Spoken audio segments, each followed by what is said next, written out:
task analysis for writing. This is a little bit unusual to have a task analysis for writing, because usually, as I mentioned, we think of a task analysis as something that you have to do at home, like brushing your teeth, preparing dinner, and making a cup of tea. But because I work in a school and we need a lot of times to have students work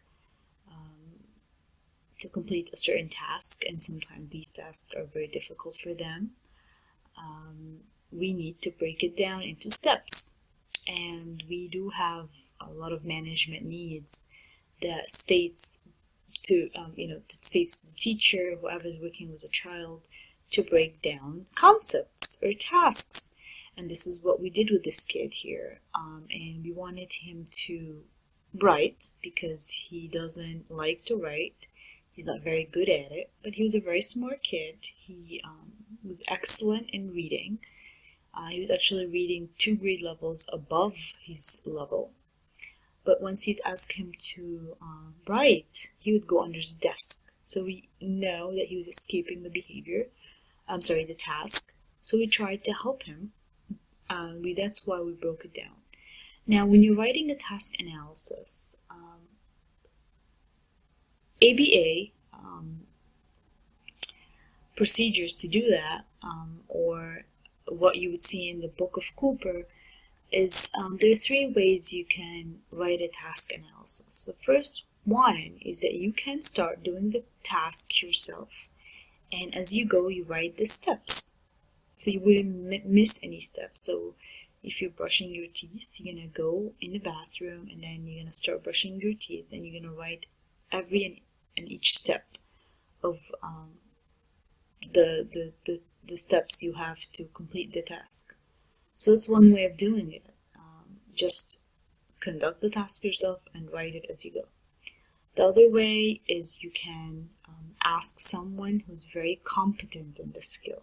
So if the task is not as simple as brushing your teeth, it could be, fixing something, or something that's not known or familiar to everyone. You can ask someone who's very competent in the skill or the task to do it in front of you, and you can take it down, or they can write it for you. Okay, so it's either you're going to take it written from someone who had done it several times or have taught it several times. You might want to observe it being done in front of you by a very competent person in the skill or the task, or you can do it yourself and write the steps down. So here what I did is that this is the way, it's 9 steps, and I did sit and I started to write down the steps that I was taking to complete this task as if I was a student, if I were a student. So my step 1 is read passage, which is a very, very easy step for him. He doesn't need to do it with any prompts. Once he's asked to read, he always reads.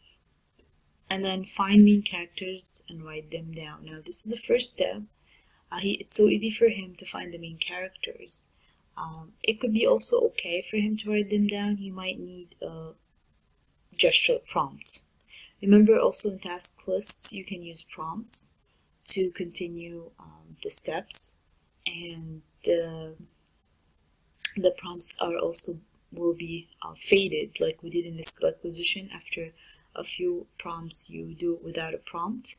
So the same thing with the task list, but you do it with each step. So as you go, some of the steps might still need prompts and other might not. It depends on the child. So for the child I'm thinking about here, he might just need a gestural prompt to write them down, or maybe a verbal one. Somebody needs to remind him, because he could easily identify the main characters, but he might not necessarily write them down. So that's what you want to tell him.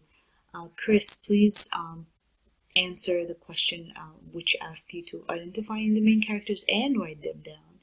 You might want to tab the notebook. So he would start writing. He knows what to do, but sometimes he needs this push. So that's a prompt, verbal or gestural. Then find main idea and theme and write it down. Again, the same like the previous stuff, he's able to do that very easily. He's not able, he might not write it down, so you wanna again prompt him to do it. I wouldn't use full physical or hand-on-hand with this student because he's able to write. He just does not do it. And remember, there's a difference between a skill acquisition and a performance one. And with this kid I'm thinking about, he knows how to write, he just does not want to because it's a struggle or something that he doesn't like to do. So it's a performance deficiency. He does not like to do it, or he chooses not to.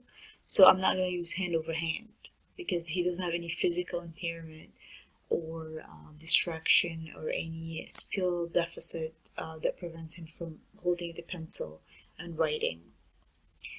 So again, I'm going to use with step 3, maybe verbal prompt or gestural prompt. I would start with a gestural because it's less restrictive, but it doesn't work, then maybe you want to do verbal one. But the whole goal, or the main goal here, is that for him to get to do all the steps without prompts, and that might take even the whole year with some students.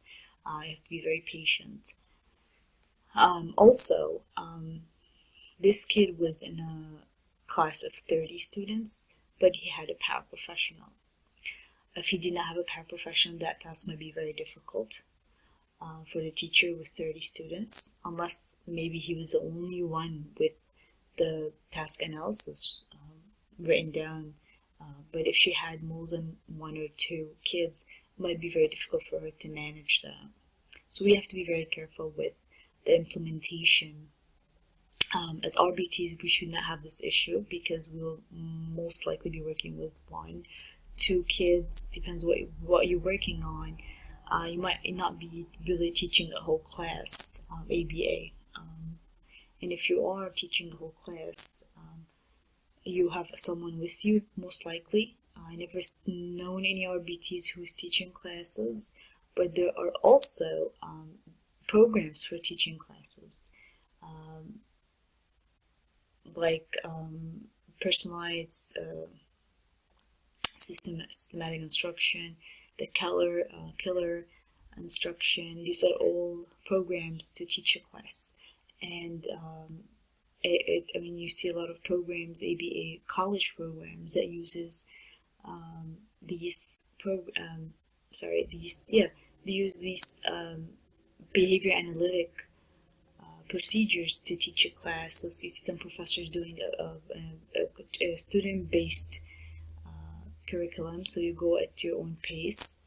That's what I'm doing also with you guys here. The program is, yes, you have 180 days to complete, but it's based on your own speed, and there are always questions to check your understanding.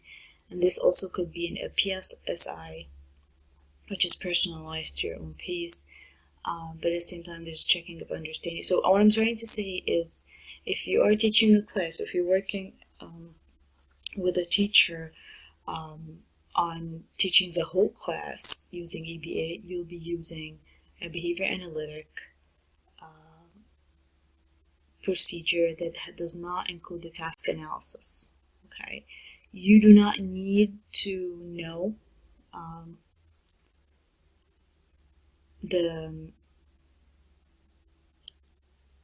you don't need to know these because your nature of work would not be teaching the whole class.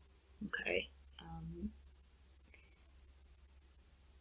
and if you are in a class, you're not required to implement any of those procedures. The teacher will be. But you know, I might want to speak about it a little bit with you in a different video, just to give you an idea of what it is.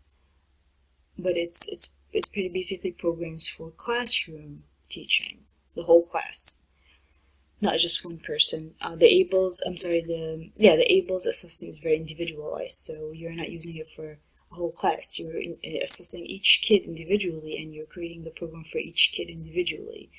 Those other things that, like direct instruction is one of the program, personalized system instructions another. There's a color one, and these are all for, again, classroom curriculum, how to tell the teachers how to teach the whole class.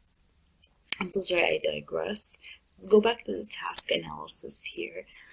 So we're up to step 3, and find intro and write a sentence that summarizes it. So now his next step would be to write an introduction, but we're asking him to write a sentence only, one sentence at a time.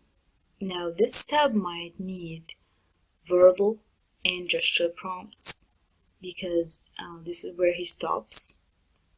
You might also want, and I didn't put that here, but that could be added to the task analysis, sentence starters, so you can write the first 2 words for him and he can continue the sentence, and that's a way of helping him. That's a little bit of shaping right here, so you can shape this step, and you can definitely do that. You can use shaping within steps of the task analysis, so you can work on step 4 for some time until he's doing the introduction or the sentence without any prompts or without any shaping. So you might want to start with 2 words, he's going to continue. The next day you can start with 1 word, he'll continue. The third day you're only giving him a verbal prompt to start, to write his whole sentence, and he might do it, he might not. If he doesn't, then you have to go back to the word starter, sentence starter, by giving him 1 word and he'll write it. You might want to stay on the shaping part of just writing 1 word for him to complete if it's working, for a few times until he start writing the whole sentence without any shaping procedures. And then you're going to go to verbal and gestural, and then without prompts at all, and then he'll write it once instruction is given. So step 4 might take I don't know, it depends really. Maybe take a week, maybe more, maybe less, depends on the child. Step 5 says find conclusion and write a sentence to summarize. Now finding conclusion might be okay, like, you know, how the story ended, and then write a sentence to summarize. Again, the same way you did the introduction. So you're going to follow the same steps. Now, you are not going to do the 9 steps in one day and then start over the next day. No, you are going to work on step one step at a time until it's mastered, and then you can go to the next step. Okay, so this kid might be working on the same essay for weeks, but our goal is that eventually he will write it all by himself. And what you're doing here is that you are trying to teach replacement behaviors instead of escaping, because as I mentioned, he was going under the table. So you're providing him with the help he needs, and you are not letting him escape. So the behavior of going under the desk is not reinforced. You're also teaching him a new skill. By shaping some steps and by providing this task analysis, you're breaking down the steps for him.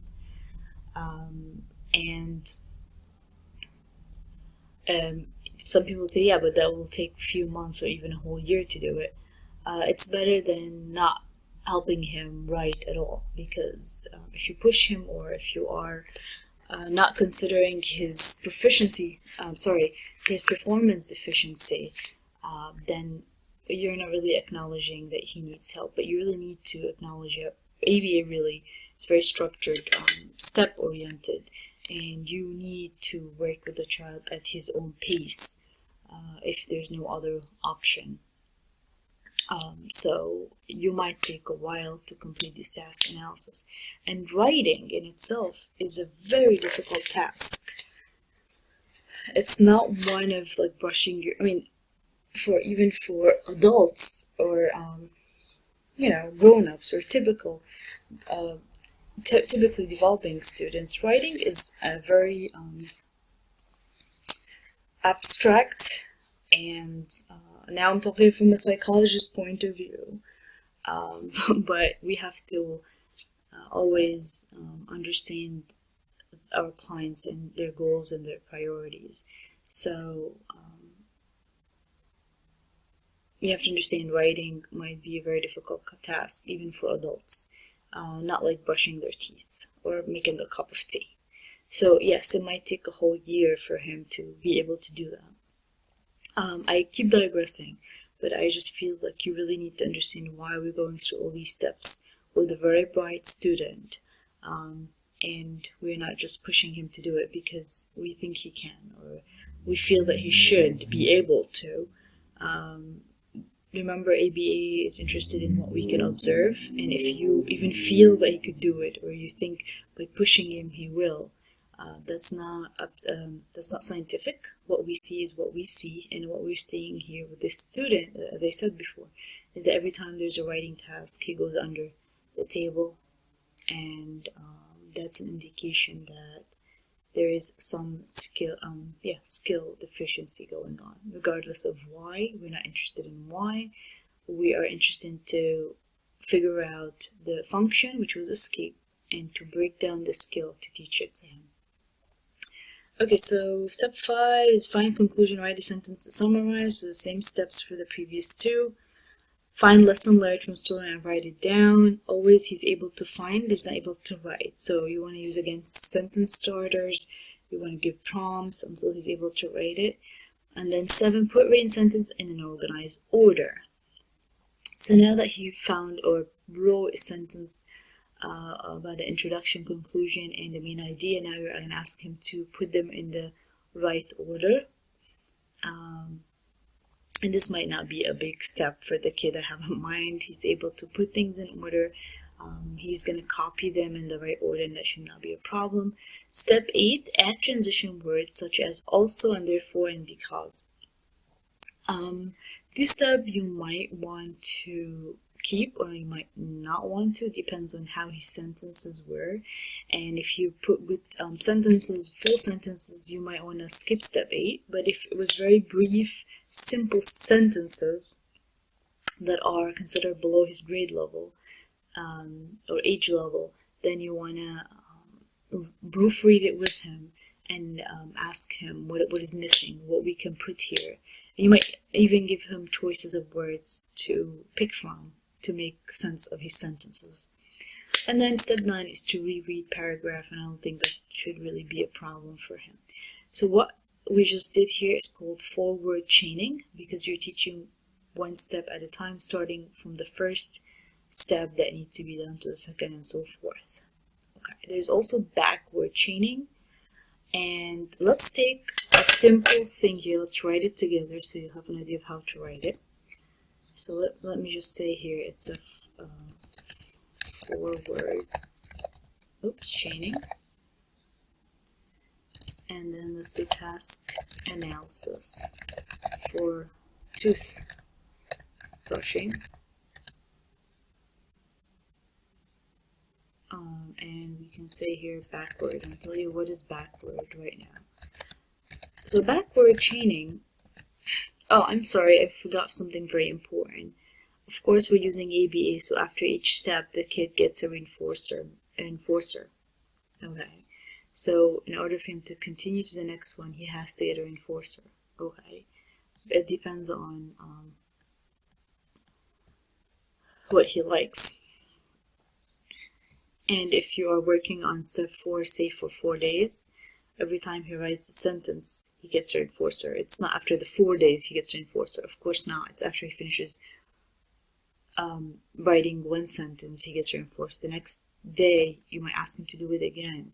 He gets a reinforcer. And the reason we're going to keep doing it for 4 days might be because he's still using prompts, and you want to fade him out of the prompts. And once it's faded, then you go to the next one. Now, the backward chaining is for kids mostly, or for clients who have difficulty initiating a task, or they don't know the first step. So, for clients who do not know how to start a task or basically do not know the first step, or the task could be very hard for them.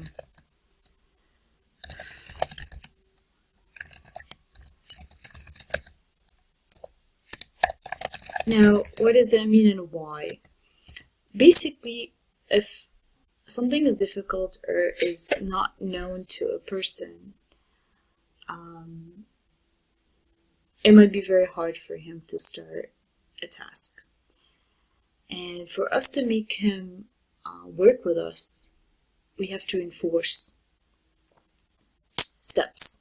So we always want to start with the steps that he already knows or she already knows. And if they don't know the first step of the task we're teaching, we can do it for them. And that's what's called backward chaining, because you are doing the first task. Here in the forward chaining, read passage that was something very easy for him, for our client, and it was also something he likes to do. So we could start with it, because once he does it, he gets a reinforcer.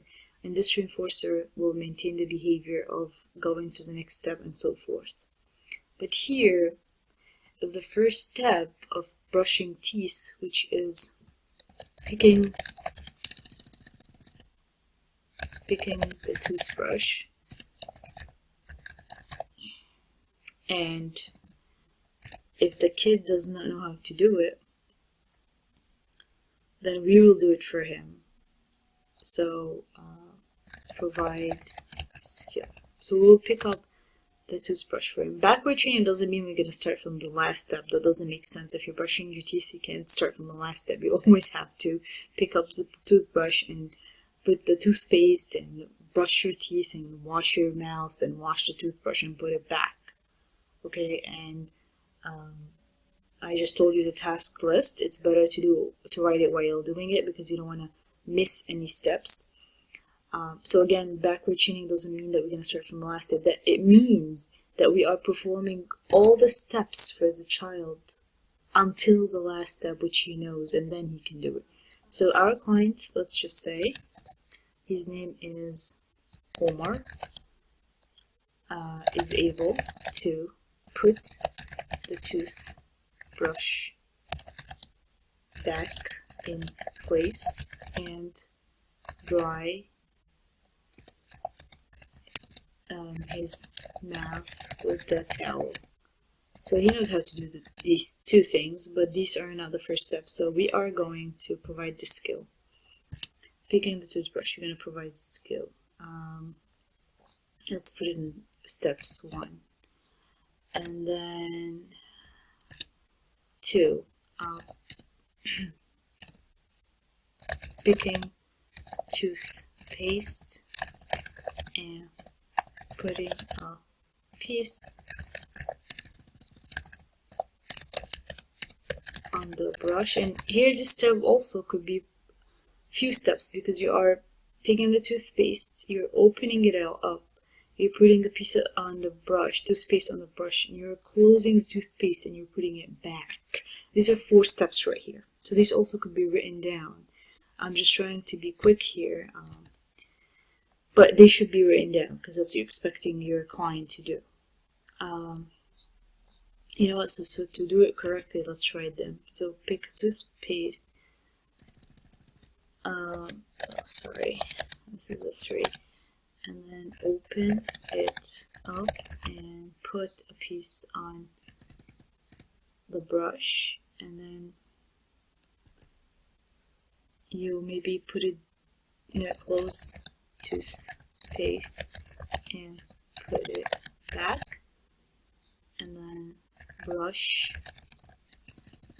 Now, brushing teeth could also be a problem for some kids, and then you're going to use shaping with that. You brush the front teeth, the back, the lower one, the upper one, but that could be within here, so it would be shaping how to do it.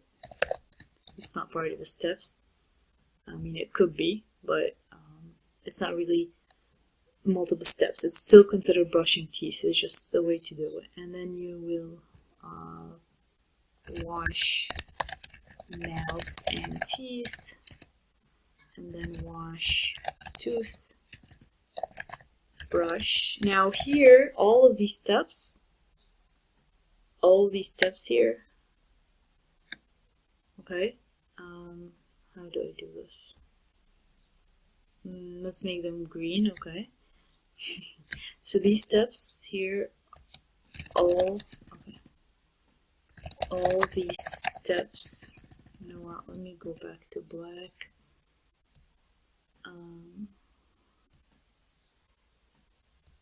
So all these steps are completed for a child. What does that mean? I'm not gonna brush my teeth instead of the child's teeth. What I mean is that we're gonna hold the brush, we're gonna do it, everything is hand over hand, if need be.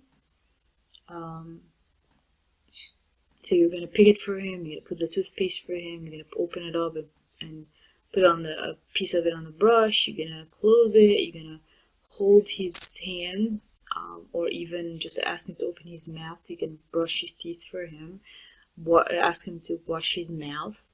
If he doesn't know how to do that, you could do it for him by running the water. See, that's a step I missed. You have to open this water, run water. Here you go. So run water, and you want to ask him maybe to clean his mouth by putting. You might want to put water in, ask him to spit it back out, and then you're gonna take the toothbrush for him. You're gonna wash it for him. And then, let's not take overhand right there. And then, the ninth step, he's able to do.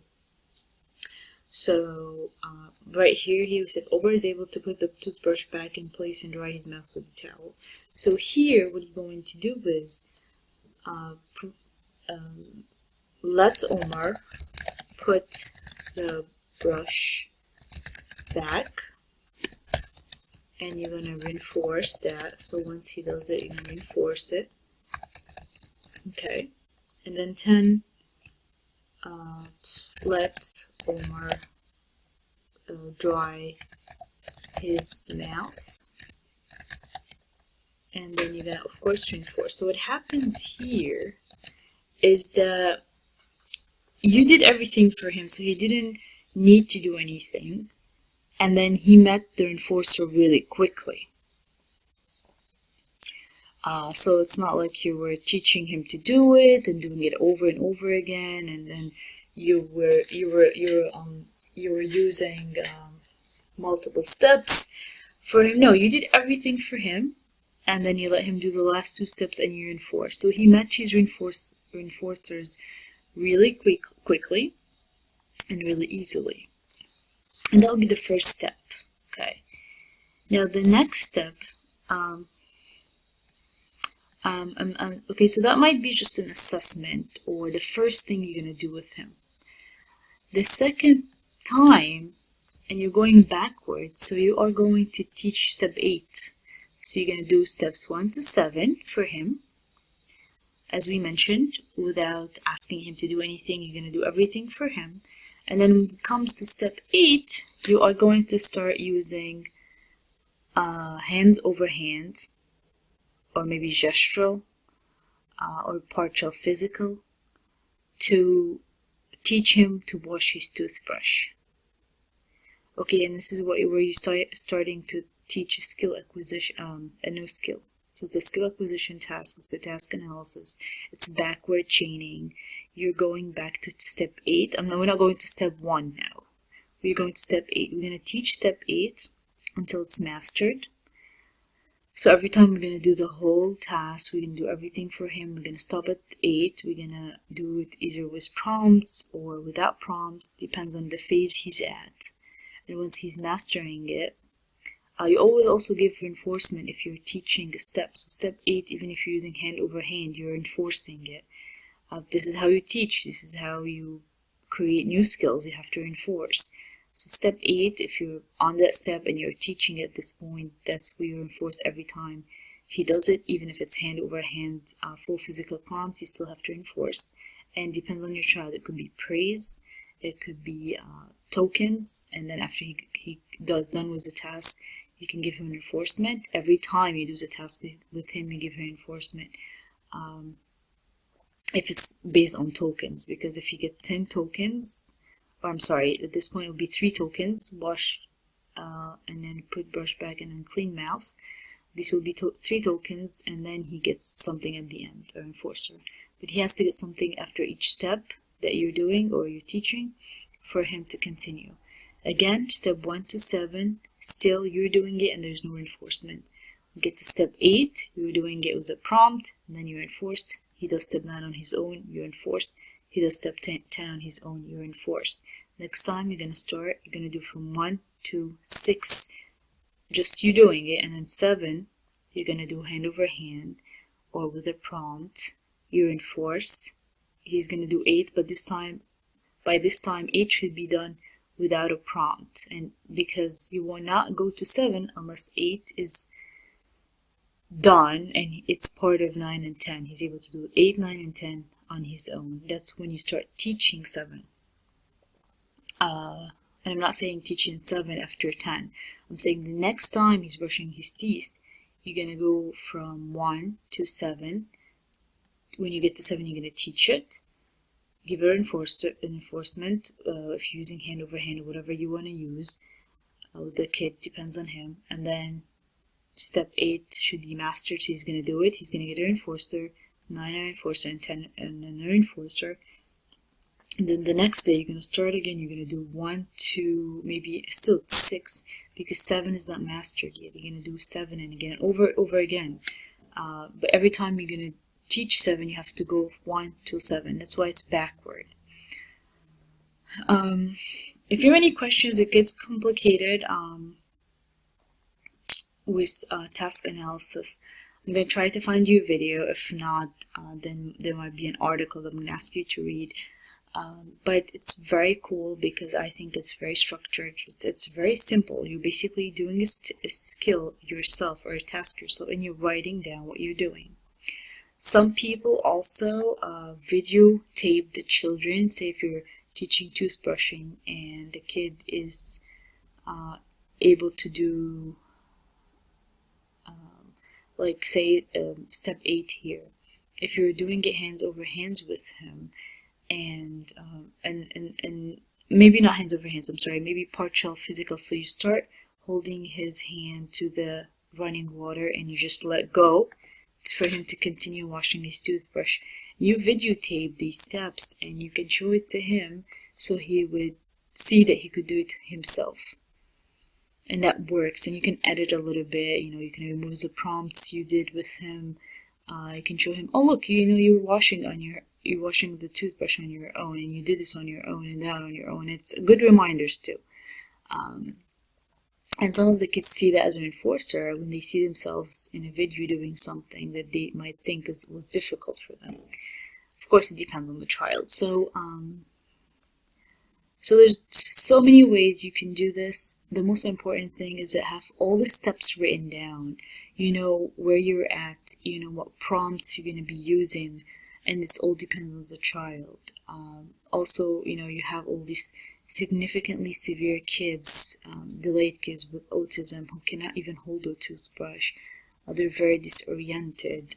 That might take a while for them to brush their teeth, and they might need hands over hands throughout the whole task, and each step might take a few weeks or even months for them to be able to do it.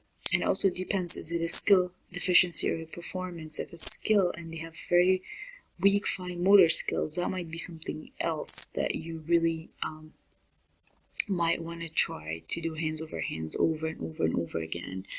If it's a performance deficiency, reinforcements will work. And of course, with other with skill deficiencies, reinforcers works. They work, of course. And that's how we teach kids speech, different adaptive skills. But usually, if a kid doesn't want to do it, reinforcers would, increase the behavior. So the kid will want to do it to get to the reinforcer.